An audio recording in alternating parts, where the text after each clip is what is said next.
যুবক ভাইয়েরা, আমার আম্মা জানের, আমার মা খালা গো, শুনে যান আজ রাতের বেলা মা, এই দুনিয়াটা কিছুই না রে মুমিন।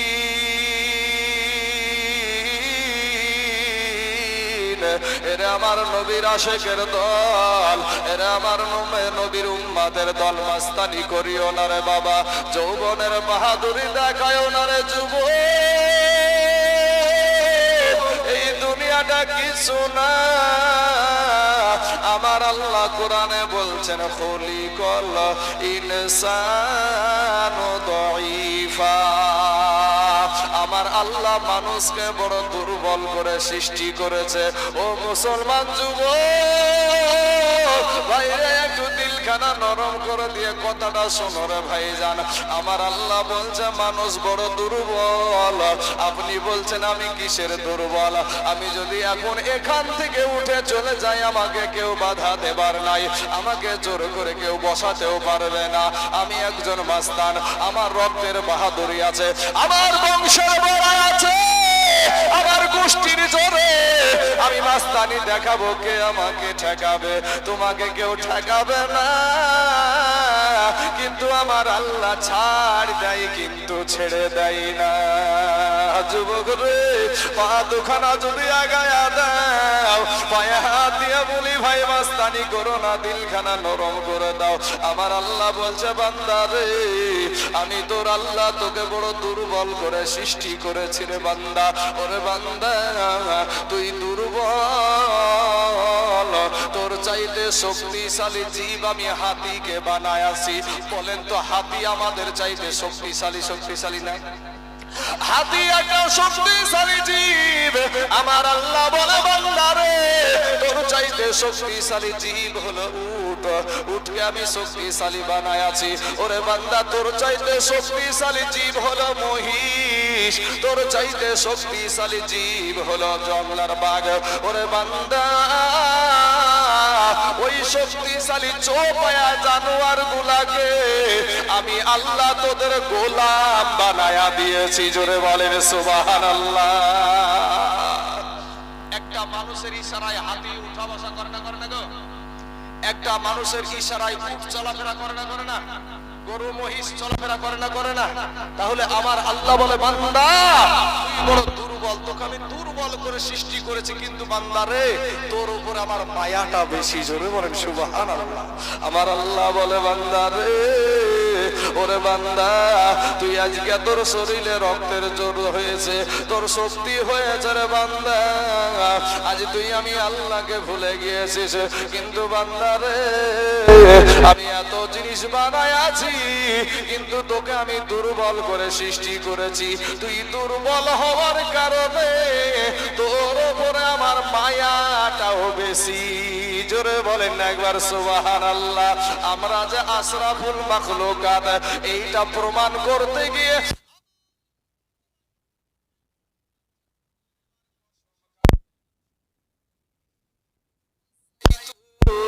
অতুরি সিনিন ওয়াহাযাল বালাদিল আমির। চারটা জিনিসের বাবা কসম কেটে আমার আল্লাহ বলে বান্দারে তোকে আমি আশরাফুল মাখলুকাত করে সৃষ্টি করেছি। ও মুসলমান ভাই, আজকে আমার আল্লাহ ডাক দিয়ে বলে বান্দারে, তুই মনে করছিস আমার চাইতে তোর মা জননী তোকে বেশি ভালোবাসে? ওরে বান্দা, তুই মনে করছিস আমার চাইতে তোর বাবা তোকে বেশি ভালোবাসে? ওরে বান্দা, তুই মনে করছিস আমার চাইতে তোর বিবি তোকে বেশি ভালোবাসে? ওরে বান্দা, তুই মনে করছিস আমার চাইতে তোর সন্তান তোকে বেশি ভালোবাসে?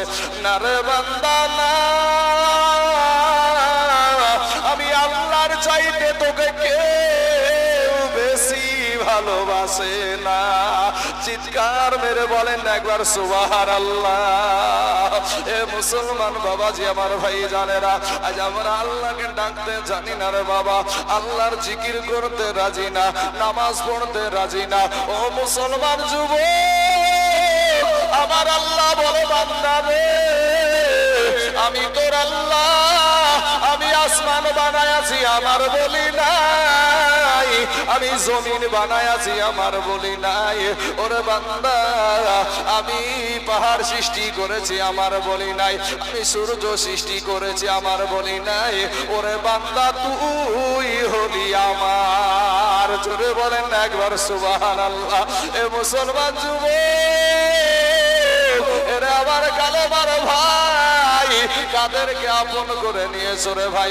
স্বার্থে যদি আঘাত লাগে, মা তোমাকে সংসার থেকে আলাদা করে দেয়। স্বার্থে যদি আঘাত লাগে, ভাই তোমাকে আলাদা করে দেয়, ভাই পর হয়ে যায়। স্বার্থে যদি আঘাত লাগে, সন্তান তোমার থেকে আলাদা হয়ে যায়। ও মুসলমান যুবক, আমার আল্লাহর কাছে এত আমরা বাবাজি অন্যায় করেছি, অপরাধ করেছি, নাফরমানি করেছি। আজকে একটু নজর করে দেখো না ভাই, আল্লাহ মেধা দিয়েছে, তোমার আল্লাহ বিবেকের আদালত দিয়েছে। ওই বিবেকের আদালত দিয়ে একটা বার শুধু চিন্তা করো রে মুসলমান, গুনার কারণে আমাদের চোখ না পাক, গুনার কারণে আমাদের জবান না পাক, গুনার কারণে আমাদের হাত না পাক, গুনার কারণে আমাদের পা না পাক, গুনার কারণে আমাদের অন্তর না পাক। কি নিয়ে কবরে যাবার মুসলমান ভাইরা, একটা সেকেন্ডের আযাব সহ্য করতে পারবা না রে বাবা। তাই আপনাদেরকে বলবো যে আমার কবি বলছেন, আল্লাহ বলে ডাকে রে বান্দা, আল্লাহ বলে ডাক, আল্লাহ বলে ডাকে রে বান্দা, আল্লাহ বলে ডাক। ও তারে ডাকতে পারলে তোর জীবনের গুনাহ হবে মাফ, ও তারে ডাকতে পারলে তোর জীবনের গুনাহ হবে মাফ। আল্লাহ বলে ডাকে রে বান্দা, আল্লাহ বলে ডাক। যখন তুমি ছোট্ট ছিলা, দাঁত ছিল না মুখে, আর তরল খাবার আল্লাহ তাআলা দিলেন তোমার মা জননীর বুকে। ভাইয়া মা জননীর বুকে, ঠিক না ঠিক? এই যুবকেরা কথা বলতে হবে, ঠিক না ঠিক? আরে যখন তুমি ছোট্ট ছিলা, দাঁত ছিল না মুখে, আর তরল খাবার আল্লাহ তাআলা দিলেন তোমার মা জননীর বুকে। ভাইয়া মা জননীর বুকে। ওরে সেই আল্লাহ রে, ওরে সেই আল্লাহ রে ভুইল না রে,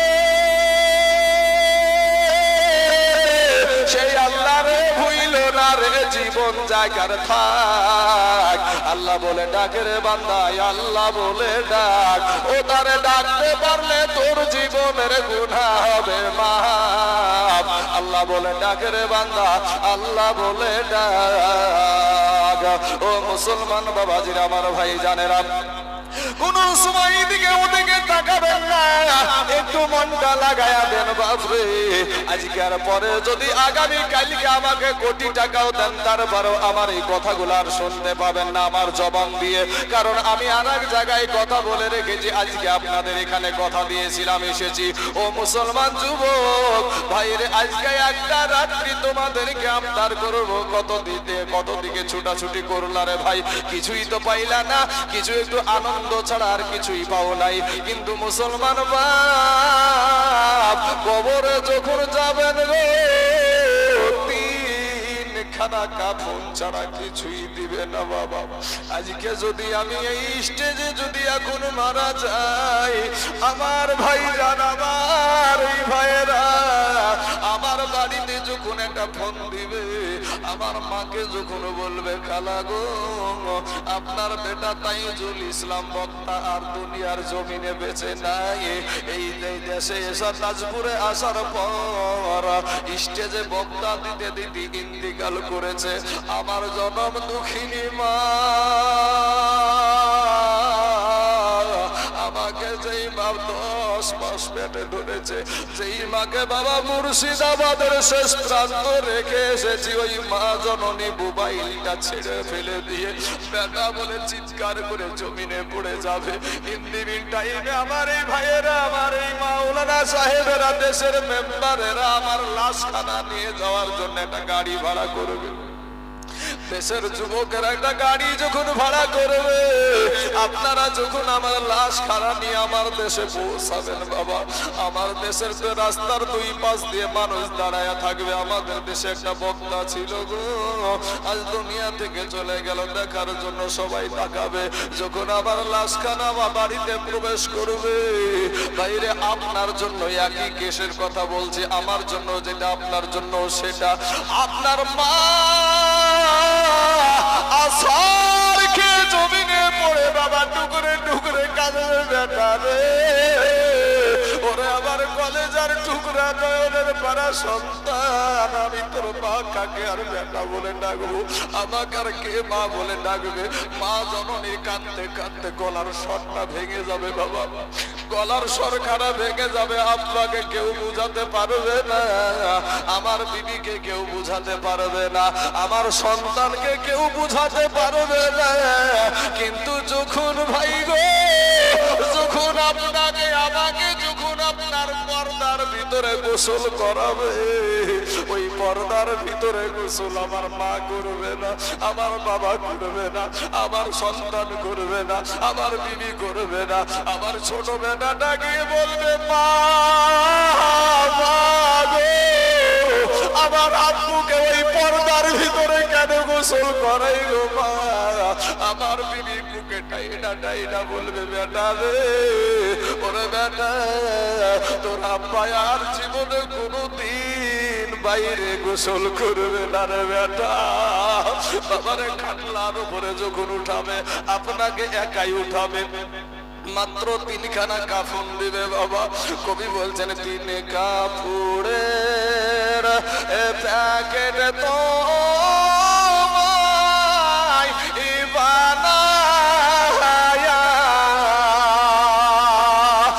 রাইখা দিবে কবরেতে সুরায়া।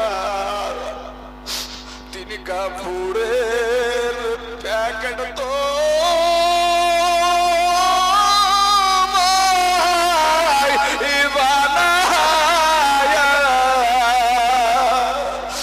রাইখা দিবে কবরেতে সুয়ায়া। কত বাহাদুরি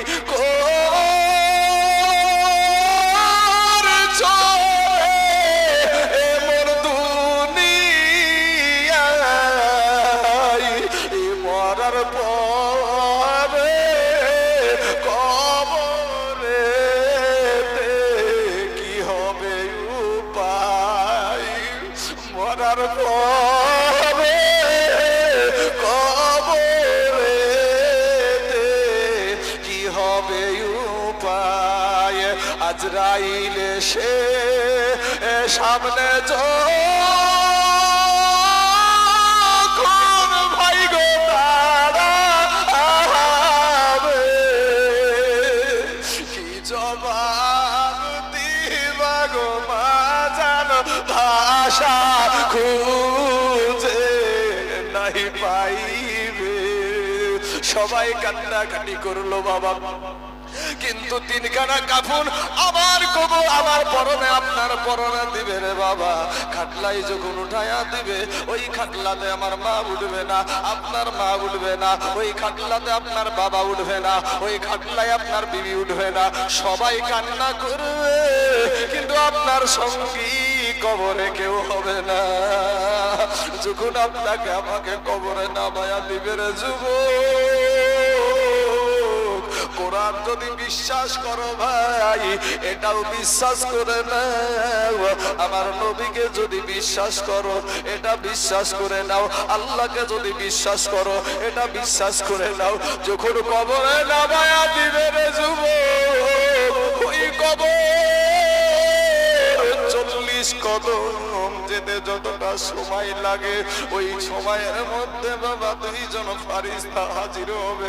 যুবক রে, আজকে শরীরে একটু ব্যথা হলে ব্যথার ওষুধ খাও, কিন্তু কবর এমন একটা কঠিন জায়গা, যখন আল্লাহর হুকুম হয়ে যাবে, আল্লাহ বলবে ওরে জমিন আমার এই বান্দাকে দুনিয়ার জমিনে আমি তাকে রুজি দিয়েছিলাম, পানি দিয়েছিলাম, বাতাস দিয়েছিলাম, আমার এই বান্দাকে আমি দুনিয়ার জমিনে তাকে খাবার দিয়েছিলাম, কোন জিনিসের অভাব ছিল না, কিন্তু আমি আল্লাহকে সিজদা করে নাই, আমার কোরআনের পক্ষে কথা বলে নাই, আমার কোরআনের পক্ষে দাঁড়াই নাই, আমার ইসলাম ধর্মের পক্ষে দাঁড়াই নাই, মুনাফিকি করেছে। ওরে জমিন, আমার এই বান্দাকে দুনিয়া তুই একটু চাপ দিয়ে দে। মুসলমান ভাই, কবরের মাটি যখন দুই দিক থেকে চাপ দিতে শুরু করবে গো, দুই দিককার চাপে মাজার হাড় গুলা, বুকের হাড় গুলা ভেঙে চুরমার হয়ে যাবে রে বাবা। সোনা মানিক রে, কবরে গেলে কেউ তো যাবে না আমাদের কবরে, ওই কঠিন কবরে আমাদের দয়ার নবীকে যেন আমরা চিনতে পারি, আশা নিয়ে